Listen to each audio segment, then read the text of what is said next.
Back on the SportsMax Zone, the 2019 Pan American Under-20 Track and Field Championship in San Jose, Costa Rica had its last lap on Sunday. The Americans finished atop the table with 50 medals, 21 gold, 19 silver and 10 bronze medals. Canada finished in second spot with 17 medals, the same number as the Jamaicans. The Blue Ribbon event, the men's 100 meters, went to the American Matthew Bowling in 10.11. Jamaica's Oblique Seville took silver in 10.21. His countryman Michael Stevens took the bronze in 10.34 seconds. Joining us to recap the event, senior writer at SportsMax.tv and track and field expert, I call him Double L, Leighton Levy. What's up, guys? We spoke on Friday, previewing the sprints that were going to happen in the night, and you spoke about Bowling's quality, that he would have been hard to beat, and he delivered. Absolutely. I mean, when you consider that both he and Oblique Seville, there was this big conversation about who was the more genuine article. Oblique Seville 10-1-3 twice this year at champs, and of course at the national championships. You know, Bowling 9.98 with a 4.2 win, but then 10.11 in regular competition. So that's what it came down to. And what we saw was a young man from the United States who brought it, and he brought it well. 10.11, then he went on to win the 200, 20.31, and then 2 world records in the relays that he was a part of. 4 gold medals for the young man, the most outstanding performance by anyone at a Pan Am Under-20 championships. Absolutely fantastic performance. How did the race pan out, though?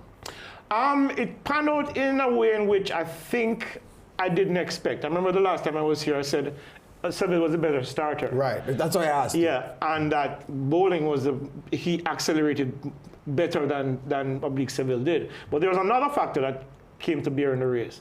The Bahamian sprinter in lane 1 shifted just before the start, and I think it affected Seville a little bit, because then he got out and didn't get that advantage that he usually got. Not that it would have made a difference, but he probably would have run a faster time. I'm not sure he would have won, though, because what we saw from Bowling was amazing acceleration. He had been working with Otto Bowling on his start, and apparently it paid big dividends in that final.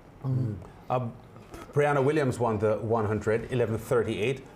Reports that she was strapped up. Yeah, she was. Any injury concerns? The only injury concern was not really an issue.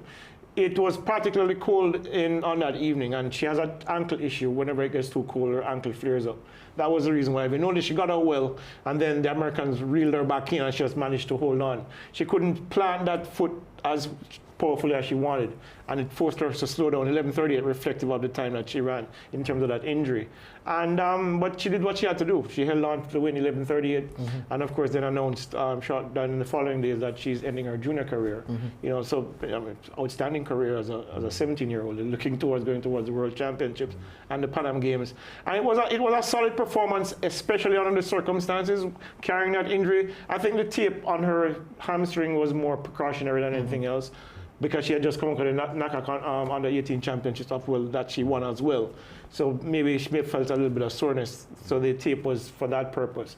But the primary issue was the ankle. And it's no. What do you make of her decision to forego 2 more years of junior competition, though? Because she does have another IWF World Junior event, under-20 event to contest, which she has decided to not pursue. And in her own words, giving an opportunity for another Jamaican young athlete to make the big stage.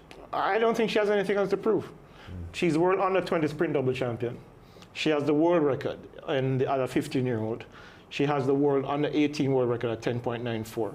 The Jamaican record as well, and world under-18 record, under-18 and under-20 record for Jamaica. She's been invited to Laureus as the emerging athlete of the year. What else is there to do?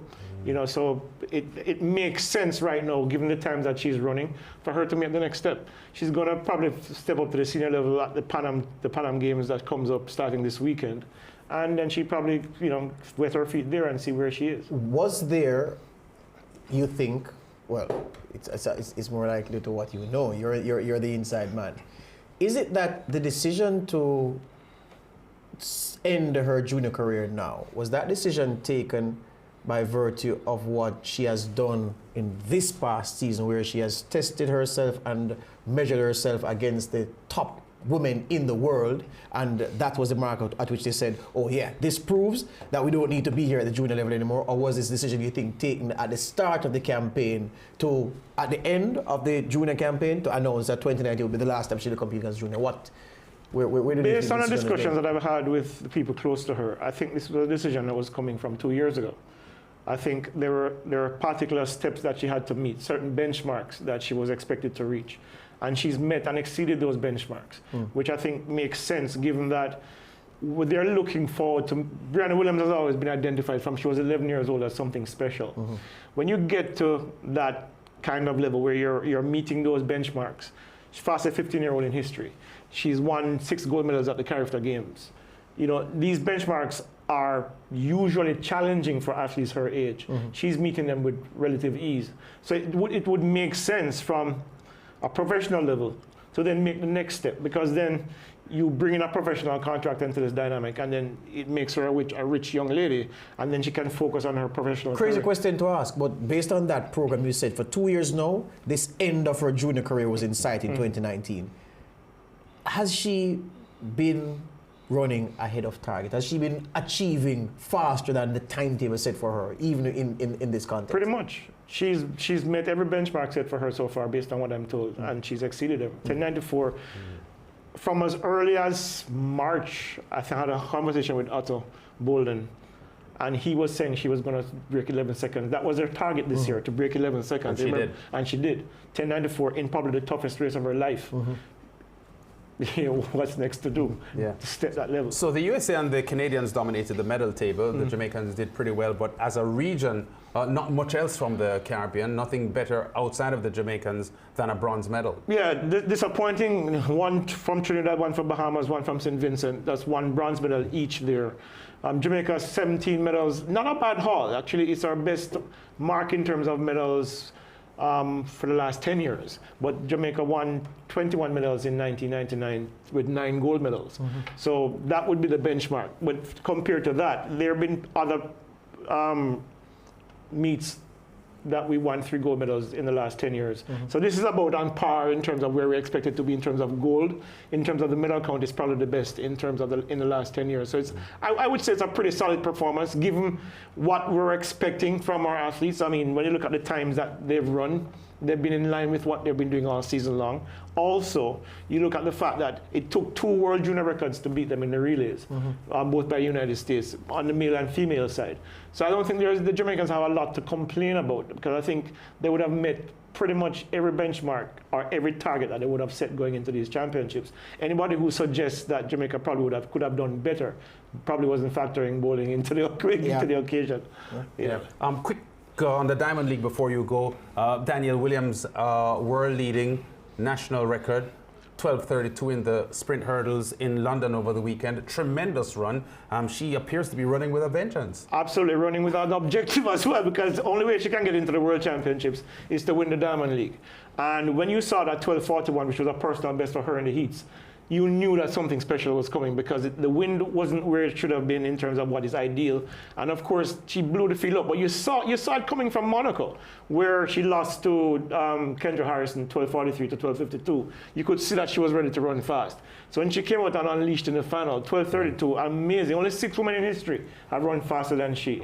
And of course, this is a national record that broke Janique Brown's 12:40 that was set on June 8th. It's probably the shortest record ever held in Jamaica in terms of a national record, just about 6 weeks. But it's an incredible performance, absolutely incredible performance. Yeah, tremendous story there. And you will remember that at the national trials, she false started, and huge chaos and controversy triggered in that moment. In the end, the race was not run. And the J3 is having now to select a team without having that trial. What they have said is that Danielle Williams would not be selected. She does have an opportunity to get into the team as a wild card if she wins the Diamond League. Now, this is what she said after she won. I'm thrilled with that. My aim was always to run fast. It has been coming all season, and it was just about when. This track is a fast track, and the fact that we get 2 opportunities, because the heats, you can fix what you did wrong and get ready for the final. I'm looking forward to the next stage of the Diamond League in Birmingham, and hopefully onto the finals. So she is, based on her performance so far in the Diamond League, on course to get into Diamond League finals but she needs to win the overall Diamond League race to get in. to get the And wild based on card. what we saw, I think she has a very good shot at it, because when you look at the Americans, the world record holder, Kendra Harrison, 12:43 is her season's best. I'm suspecting that she's going to go faster. Based on her last race, she's ready to run 12:3s. But based on what we saw, even though the track was fast in London, you kind of believe that Danielle Williams is ready to go 12:2s. That's because she hit the middle hurdle, she hit the last hurdle. And that could have cost her a few fractions that could push her below the 12:3 barrier. If she does that, she wins the Diamond League for certain. Well, 12:2s would put her in world record. The world record is position. 12:20. Yeah. And there are a couple of contemporaries who have gone 12:2. Briana Rollins, now Briana McNeil, 12:26. Yeah. Sally Pearson, 12:28. And of course, Kendra Harrison, which is the world record holder. But right now, she's right there with them. And remember, she beat Kendra Harrison at the Continental Cup final last year when nobody expected that, 12:49 to 12:52. So she's used to beating the Americans, or she's getting used to challenging the Americans and beating them. And I think based on what we saw in London, she won't have any fears going into Birmingham or Brussels. Yeah, there are actually 7 victories recorded by Jamaican athletes at the London Diamond League on Saturday and Sunday. It was, of course, a 2-day meet. Frederick Dakers finishes second in the discus to Daniel Stahl, who is freakishly good this year. Yeah, but your quick comment on him and your favorite event on the weekend. I'm not worried about Frederick Dakers. 67 meters is right where I think he's going to be right now, because spoke to his coach recently, Julian Robinson. He's back into preseason mode as well. So he's coming into these meets a lot loaded. So I'm not expecting him to throw far, because Julian is getting him ready for Doha. And there I expect him to throw 70 meters. He's going to have to throw probably 71 or 72, because Stahl has thrown 70 meters like 7 times already this season. And he had a 70 meter throw on the weekend, just that it was a foul. So he's very consistent as well. So Frederick Dakers is going to have to pull something special out of the bag, something that he's not unknown to do, because he does this all the time. And he likes that challenge. And he said to me when I spoke to him recently that he's aiming for 74 meters this year. Wow. The world record is 74.08. So, go figure. Yeah. Among the big wins on the weekend, we had Elaine Thompson winning the 200 and Shelly-Ann Fraser-Price winning the 100. And there was a fabulous 4x100 sprint relay team victory by the Jamaican girls as well. Thanks, Leighton, for joining us for Anytime, track guys. and field Professor discussion. Nuts.